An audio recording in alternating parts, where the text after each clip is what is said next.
Hello and welcome to an updated review on the Atticus writing software. Now a few months ago I did a review on the Atticus software and just sung praises for about 8 minutes. But recently they've had an update, and that update allows you to work with other writers on the same writing project simultaneously. And of course when this update happened I tested it out, and it works very well. You can create a project where a reader can look at your work and go through it, perhaps provide some commentary, and then you have an option which allows the person invited to also edit it. For collaborative writers, this is a great feature. It's something that I knew existed for Google Docs, and it was very easy to implement. When it comes to the Atticus software, you need only invite whoever you want to invite with the Atticus software by simply putting in the email associated with your Atticus account. So this feature is great and it all works, and I have nothing more to say about it than that. However, some issues do present themselves after this new update, mainly to do with performance.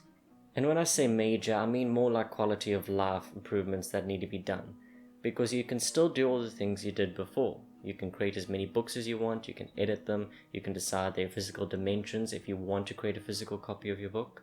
And that's really all that I'm looking for in the software. A lot of other softwares I've worked with don't actually provide this to the degree that Atticus does, and so I think that's fantastic.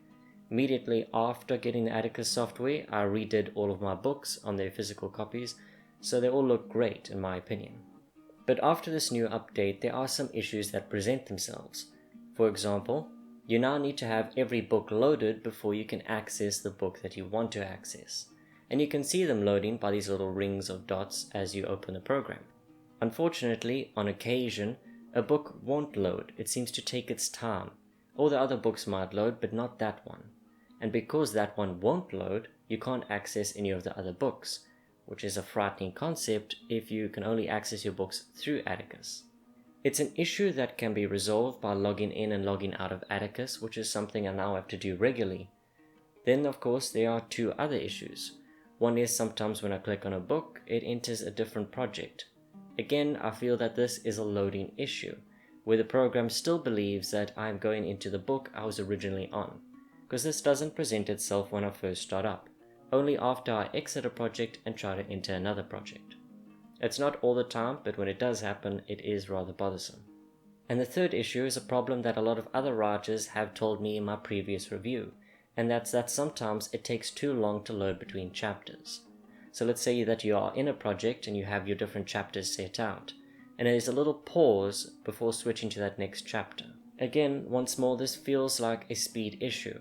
It could be the hardware, perhaps not enough RAM to run the program, or perhaps a problem with connecting to the servers, in which case it's an internet speed problem or a server problem. Now, these load times between chapters is a little bothersome, but it doesn't keep me from writing. It's just something that I kind of have to deal with, and logging in and logging out of the program certainly doesn't resolve it either. However, I don't like to just create a video like here and just say these are all the issues with it. I did say before that you can still do everything that Atticus offers. However, I do feel that there are some solutions to these problems. The first problem I feel comes from the fact that it's not really a standalone application. Atticus works in a way that it uses an internet provider and runs a page through a separate tab. So it's kind of like you're opening up instantly to Atticus instead of opening up your browser, be it Google Chrome or Internet Explorer, and then going to Atticus. And that to me just isn't an application. An application is something that you install and then runs on your computer, rather than something that's acting more like a tab in an internet browser and it's running somewhere else. And the reason I feel this is important is because that means that application will run off of your hardware rather than off of your internet. In addition to that, while it does allow you to work offline, the only way to access that offline feature is to be online at first, turn on your Atticus software, wait for your books to load, and then disconnect from the internet. And that just sounds like a world of problems to me as well. So the solution to that for me is to have local saves that Atticus can run off of. So let's say that you're working offline. Let's say you're in some place without an internet connection. You're using your laptop. You can still work on your book, and then the next time you connect to the internet, you can update your cloud saves with your local saves. So now you not only have better performance, you have easier access to your writing, but you also have an opportunity to work offline properly. And for some writers out there who like to avoid distractions and go someplace that doesn't really have any good internet connection or internet connection at all, that means you can still use your Atticus software and access all of your writing. And the next time that you're connected to the internet, you can decide which save you'd like to use.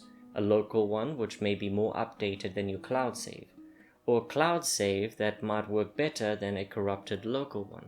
It provides you with some options and solutions to problems you may encounter in the future. Now, I'm not just telling you these suggestions to be hopeful about the situation with Atticus. I did write an email to them in their help center detailing the issues I've discovered and the solutions that might solve them. And Atticus, in my experience, generally has a very fast reply to any problems, so I feel that they can take that and do with it what they will. As it stands right now, Atticus still works fantastically. I still get to do my writing every day. I feel that these issues are just minor ones that will be resolved in a future update, a patch that simply makes it run better, rather than a long-term update with some great feature being added. This is something I feel that can be resolved quickly and most likely will be. But I've now shared my thoughts on it, and I'd like to hear yours as well. If you are using the Atticus software, be sure to leave your thoughts in the comments below. As it stands for me, I still enjoy this software. I still recommend it for other writers out there who want to take a career in writing or the hobby seriously. But there you have it. That's my review of this new update. If you enjoyed, be sure to leave a like and subscribe if you haven't already. And as always, good day, good night, and happy writing.